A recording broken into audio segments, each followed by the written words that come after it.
कल अंतर्राष्ट्रीय योग दिवस। Yoga in Indian heritage theme पर विशेष कार्यक्रम का आयोजन। छत्तीसगढ़ में होगा वर्चुअल योग मैराथन।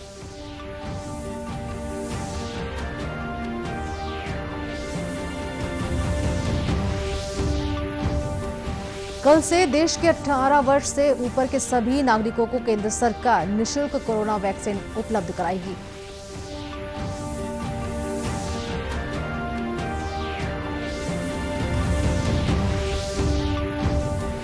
नेता प्रतिपक्ष धर्मलाल कौशिक ने कहा कि भाजपा के वादाखिलाफी अभियान को जनता का सकारात्मक प्रतिसाद मिला।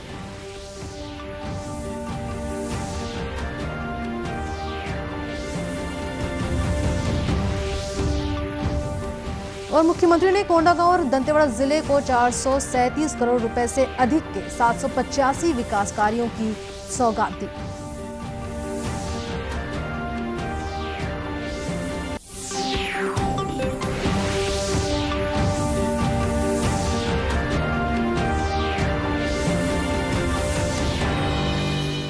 नमस्कार, आप देख रहे हैं दूरदर्शन समाचार। मैं हूं सरोज गुप्ता। अब समाचार विस्तार से। कल अंतर्राष्ट्रीय योग दिवस है। इस अवसर पर प्रधानमंत्री नरेंद्र मोदी 7वें अंतर्राष्ट्रीय योग दिवस समारोह के मुख्य कार्यक्रम को संबोधित करेंगे। कोरोना महामारी को देखते हुए यह कार्यक्रम टेलीविजन पर होगा। कार्यक्रम सुबह 6:30 पर दूरदर्शन के सभी चैनलों से प्रसारित होगा। इस अवसर पर मोरारजी देसाई राष्ट्रीय योग संस्थान की ओर से योग का लाइव प्रदर्शन भी किया जाएगा। केंद्रीय आयुष मंत्रालय ने योग दिवस के दौरान होने वाली विभिन्न गतिविधियों के माध्यम से व्यक्ति के स्वास्थ्य समेत सर्वांगीण विकास के लिए योग की भूमिका को रेखांकित किया है। इस बार का मुख्य विषय स्वास्थ्य के लिए योग है। इस अवसर पर करीब 1000 अन्य संस्थाओं के साथ मिलकर मंत्रालय ने डिजिटल तरीके से अनेक ऐसी गतिविधियां शुरू की हैं जिनके जरिए कोरोना महामारी की पाबंदियों के बावजूद आम लोगों तक योग की पहुंच हो सके। जानकारी के अनुसार योग दिवस विश्व के 190 देशों में मनाया जाएगा। वहीं इस बार योग दिवस के अवसर पर केंद्रीय संस्कृति मंत्रालय द्वारा yoga and Indian heritage theme पर कल देश के 75 सांस्कृतिक धरोहर वाले स्थानों पर कार्यक्रम का आयोजन किया जाएगा। वहीं छत्तीसगढ़ के राज्य में भी इसका आयोजन किया जाएगा। इधर छत्तीसगढ़ में योग करबो स्वस्थ रहिबो के साथ 10 लाख से अधिक प्रदेशवासी कल सुबह 6:45 से योगाभ्यास में शामिल होंगे। प्रदेश की राज्यपाल अनुसुईया उइके, मुख्यमंत्री भूपेश बघेल, मंत्रिमंडल के सदस्य, विधायक, जनप्रतिनिधि सहित राज्य के अधिकारी और कर्मचारी भी वर्चुअली सम्मिलित होकर योगाभ्यास में शामिल होंगे। इस अवसर पर समाज कल्याण विभाग और योग आयोग द्वारा वर्चुअल योग मैराथन का आयोजन किया गया है। इस मैराथन में 8.25 लाख से अधिक लोगों ने पंजीयन कराया है। प्रतिभागियों को ऑनलाइन ई प्रमाण पत्र प्रदान किए जाएंगे। साथ ही राज्य के सभी जिलों के पहले 100 पंजीकृत प्रतिभागियों को योग टी शर्ट भी दी गई है। छत्तीसगढ़ वर्चुअल योग मैराथन कार्यक्रम का सीधा प्रसारण कल सुबह 6:45 से 22 जून की सुबह 7 बजे तक विभिन्न सोशल मीडिया प्लेटफॉर्मों पर किया जाएगा।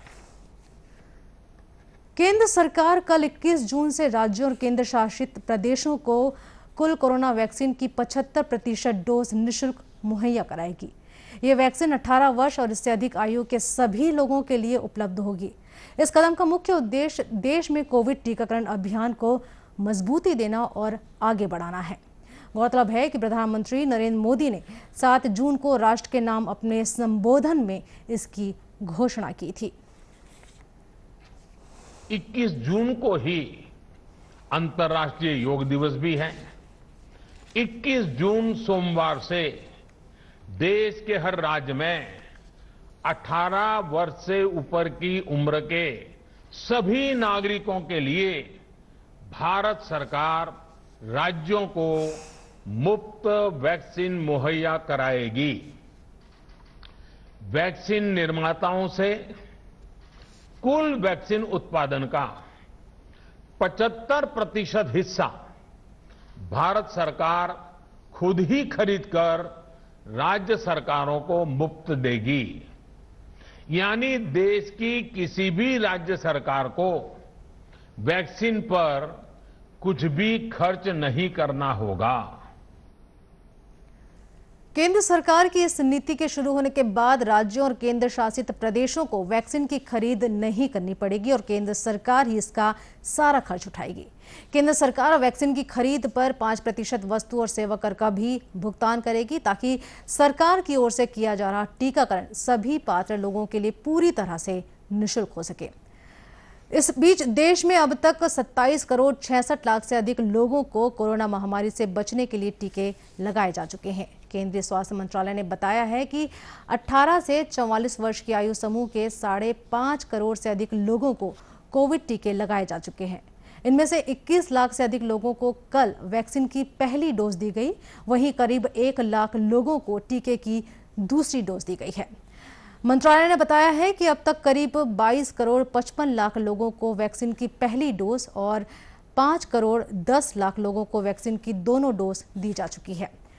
केंद्रीय स्वास्थ्य मंत्रालय ने कहा है कि बीते 2 सप्ताह से देश में कोरोना मरीजों की संख्या 1 लाख से कम रही है। वहीं बीते 38 दिनों से कोरोना के नए मामले मिलने की तुलना में स्वस्थ होने वाले मरीजों की संख्या अधिक बनी हुई है। कल देश में 87,000 से अधिक कोरोना मरीज स्वस्थ हुए हैं, जबकि 58,000 से अधिक नए कोरोना संक्रमितों की पहचान हुई है। इस समय देश में कोरोना संक्रमण से स्वस्थ होने की दर 96.27% है। वहीं सक्रिय मामलों की संख्या केवल 2.44% रह गई है। इधर छत्तीसगढ़ में कल 479 नए कोरोना संक्रमित मरीज मिले हैं।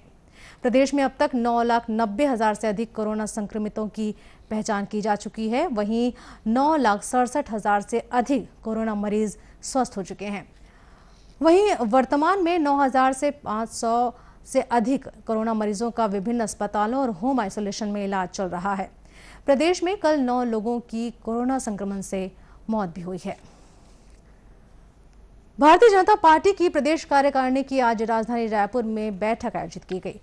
बैठक के बाद मीडिया से बातचीत में विधानसभा में नेता प्रतिपक्ष धर्मलाल कौशिक ने कहा कि राज्य सरकार के खिलाफ हाल ही में चलाए गए वादा खिलाफी अभियान का लोगों से सकारात्मक प्रतिसाद मिला है।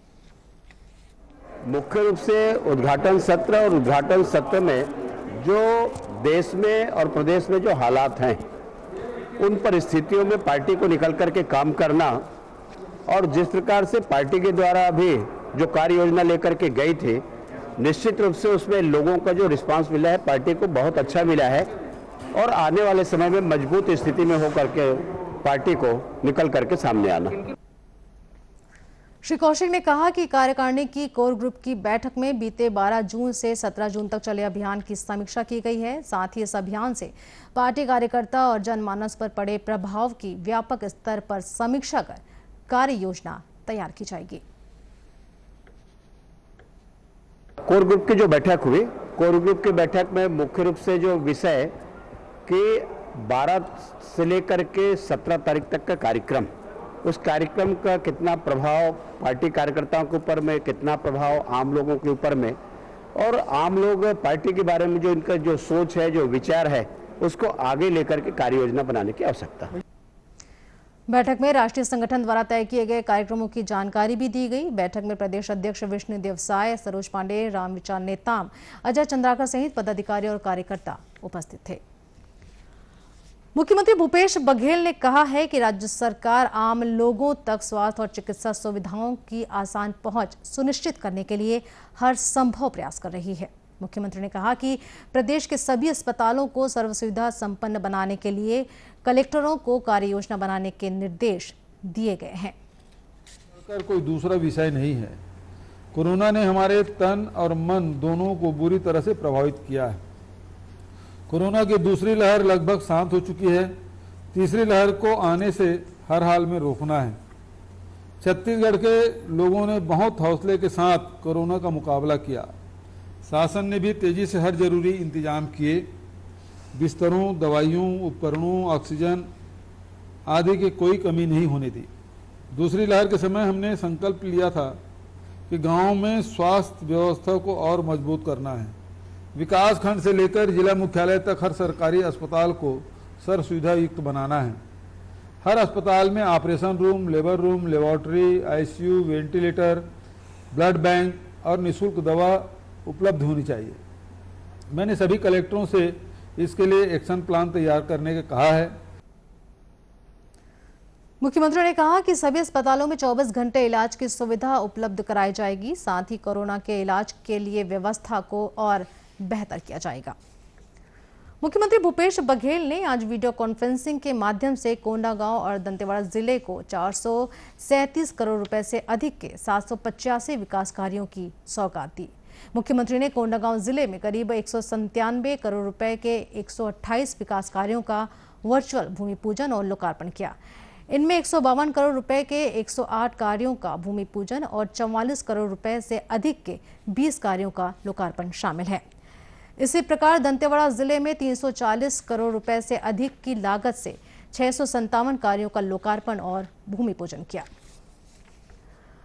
मुख्यमंत्री भूपेश बघेल ने कहा है कि हिंदी राष्ट्रीय अस्मिता का प्रतीक है। कल पंडित माधवराव सप्रे की 150वीं जयंती के अवसर पर आयोजित ऑनलाइन अंतर्राष्ट्रीय वेबिनार के वर्चुअल शुभारंभ के मौके पर उन्होंने कहा कि हिंदी हमारे लोकतंत्र का आधार बन गई है। श्री बघेल ने कहा कि हिंदी ने अभिव्यक्ति के इतने माध्यम गढ़े हैं कि हिंदी के बिना लोकतंत्र की कल्पना अधूरी लगती है। उन्होंने कहा कि देश के व्यापक जनमानस में अगर कोई बसना चाहता है तो उसे हिंदी भाषा की शरण में आना पड़ता है, फिर चाहे वो दुनिया का कोई महान व्यक्ति हो या बाजार की कोई शक्ति। मुख्यमंत्री ने कहा कि हिंदी एक तरह से हमारे जीने और आजीविका का आधार है, वहीं हमारे अधिकारों का विस्तार भी है। उन्होंने कहा कि हिंदी से जोड़ने का मतलब जनभावना से जुड़ना है। इस अवसर पर मुख्यमंत्री ने हिंदी की वरिष्ठ साहित्यकार और भारतीय भाषा परिषद के अध्यक्ष डॉक्टर कुसुम खेमानी को वर्ष 2021 के पंडित माधवराव सप्रे छत्तीसगढ़ मित्र साहित्यिक पत्रकारिता सम्मान से सम्मानित भी किया। साथ ही पंडित सप्रे पर केंद्रित छत्तीसगढ़ मित्र के विशेष अंक का विमोचन भी किया।